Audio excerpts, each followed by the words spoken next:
Hello students, welcome to my channel Physics की class. Students, today we will discuss about the atmospheric refraction के बारे में आज बात करेंगे, क्योंकि मैंने अपने पिछले जो लेक्चर था उसमें मैंने बताया कि रिफ्रैक्शन क्या होता है। ठीक है, अब रिफ्रैक्शन के बारे में आप लोगों को वैसे ही पता है, सब बच्चे जानते हैं इसके बारे में कि रिफ्रैक्शन में क्या होता है कि एक जो रे ऑफ लाइट होती है that comes from the rare medium and goes into the denser medium.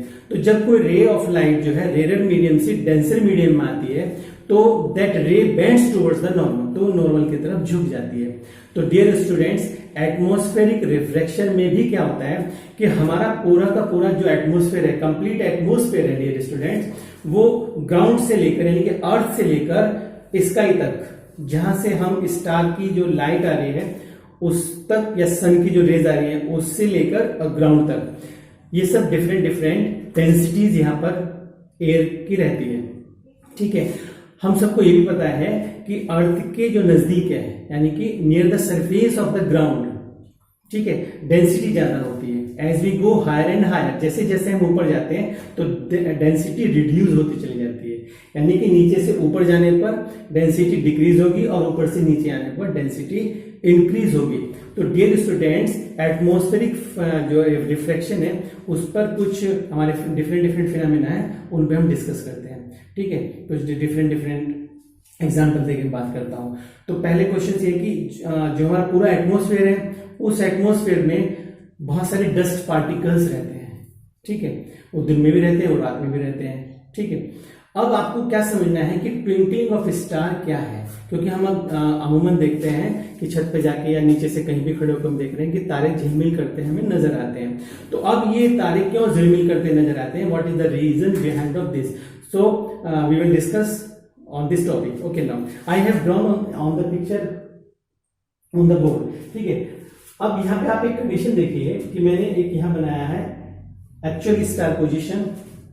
ठीक, ये लाइन ऑफ साइट दिखाई, ये मैंने आपका अपरेंट पोजीशन ऑफ स्टार दिखाया है। यहाँ पर ग्राउंड है और एक ऑब्जर्वर खड़ा है, ये this is the observer, this is the horizon. ठीक, अब मैंने इस लेयर को जो आपका ग्राउंड से लेकर जो स्टार तक का जो पूरा पोर्शन है एटमॉस्फेयर का, उसको मैंने 4 पार्ट में डिवाइड करने की कोशिश की। तो first part, second part, third part, fourth part, and now we have to we need to understand कि what is going on in this picture. देखिए, अब देखिए क्या हो रहा है इस फिगर के अंदर।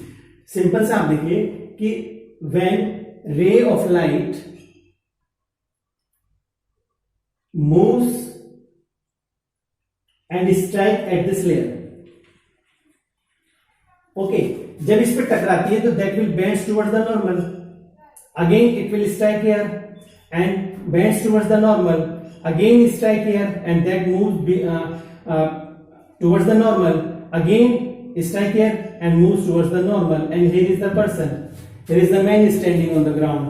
अब उस आदमी का लाइन ऑफ साइट के अकॉर्डिंगली जो एक्चुअल पोजीशन है स्टार की, उस पोजीशन से वो थोड़ा सा एबव पोजीशन में दिखाई देगा। ठीक है, अब रीजन क्या है, अब जो मेन चीज है वो ये कि आपका जो आपको देख समझना है कि ये हमें डिफरेंट डेंसिटी से हो क्या रहा है इसमें, और हमें ट्विंकलिंग क्यों दिखाई देती है स्टार की।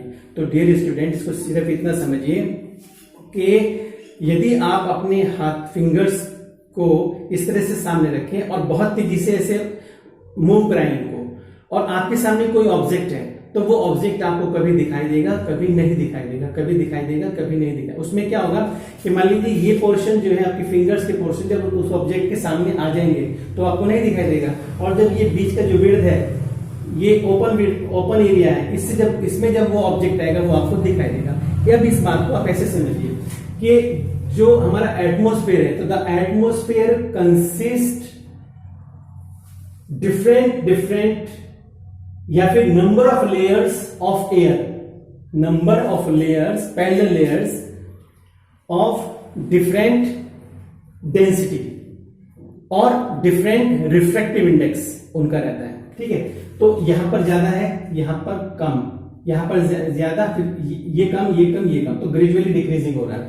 तो जो रे ऑफ लाइट, अगर हम इसको छोटे से एग्जांपल से यहां देखें कि जैसे ये मैंने 4 लाइन यहां पर आपको दिखाई है कि मान लीजिए रे of light strike at this point, यहां पे एक नॉर्मल ड्रॉ किया, ये बेंड हो जाएगी नॉर्मल पे, फिर ये नॉर्मल आया, फिर ये बेंड्स हो जाएगी नॉर्मल पे, again this process goes on and the man is standing on the ground.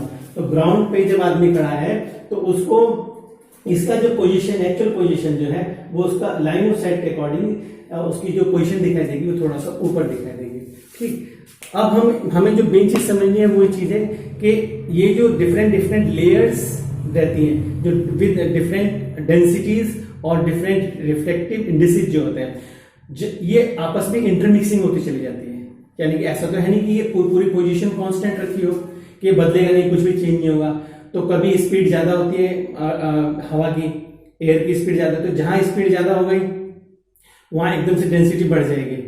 ठीक है, और धीरे धीरे, यदि ये बात हमें पता है कि अगर पार्टिकल्स दूर होते हैं तो डेंसिटी कम हो जाती है, यानी कि रेयर हो जाएगा, और डेंसिटी जब पास आएगी तो डेंसिटी आपकी बढ़ जाएगी।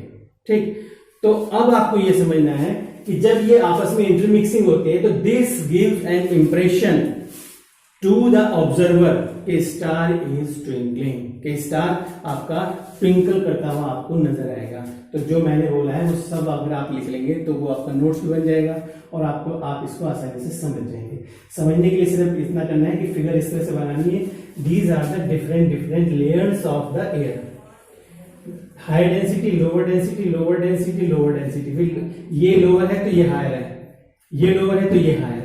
ठीक है, तो सीधा से ध्यान रखना है कि अर्थ के सरफेस पर जो डेंसिटी होती है वो ज्यादा होती है, वहां पर रिफ्लेक्टिव इंडेक्स भी ज्यादा होता है। ठीक,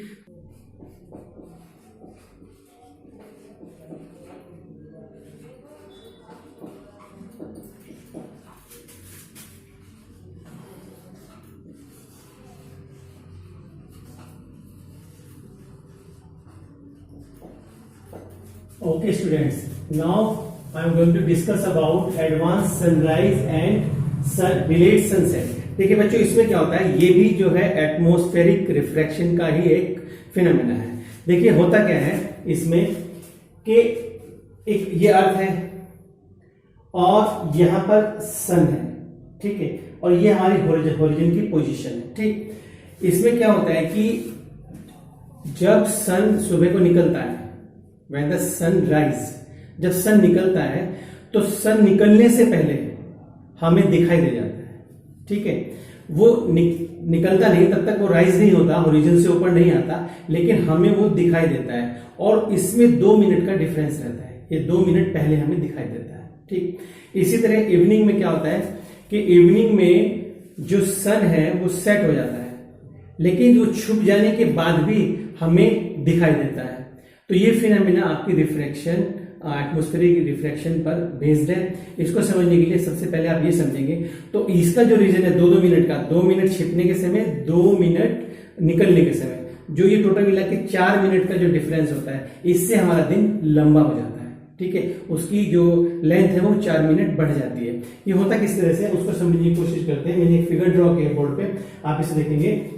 देखिए this is the earth and this is the horizon. ठीक, अभी सूरज यहां पर है, सन का इनिशियल एक्चुअल स्टेट यहां पर है, एक्चुअल पोजीशन जो है, एक्चुअल पोजीशन ऑफ सन यहां पर है। ठीक, अब ऑलरेडी मैंने जो पिछले आर्टिकल में डिस्कस किया वही सेम यहां पर हो रहा है कि जो डेंसिटी जो है वो नियर द सरफेस हायर है।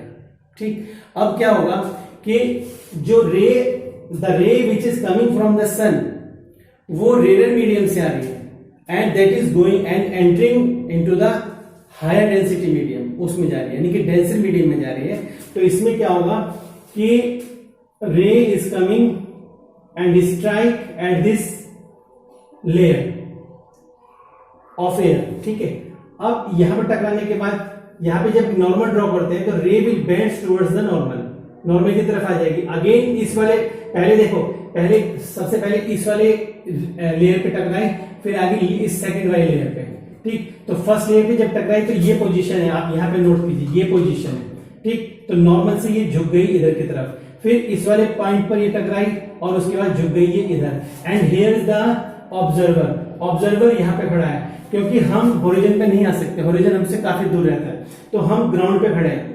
ठीक है, अर्थ, क्योंकि अर्थ में ये रहता है ना, जैसे अर्थ या आपकी हम ओवल शेप में मानते हैं, तो मान लीजिए हॉरिजॉन यहाँ पर है, तो हम तो कहीं यहाँ पर होंगे, हम यहाँ थोड़ी खड़े हैं, ठीक। तो इस कंडीशन में क्या होगा कि यहाँ से जो रेज आ रही है दैट विल स्ट्राइक हियर। अगर मैं इसको इस तरह से बताऊं कि ये रे आ रही है आपकी रेयर मीडियम से, और आने के बाद ये रे स्ट्राइक कर रही है यहाँ पर नॉर्मल से, ड्रॉ किया हमने, और ये फिर नॉर्मल पे झुक जाएगी, bends towards the normal. Again यहाँ स्ट्राइक किया और फिर वो अगेन बेंड्स हो जाएगी towards the normal, and here is the observer. Observer यहाँ पर है। तो डियर स्टूडेंट्स, आपको सिर्फ इतना याद रखना है कि रेयर जो है that is coming from the rare medium and bending towards the normal medium.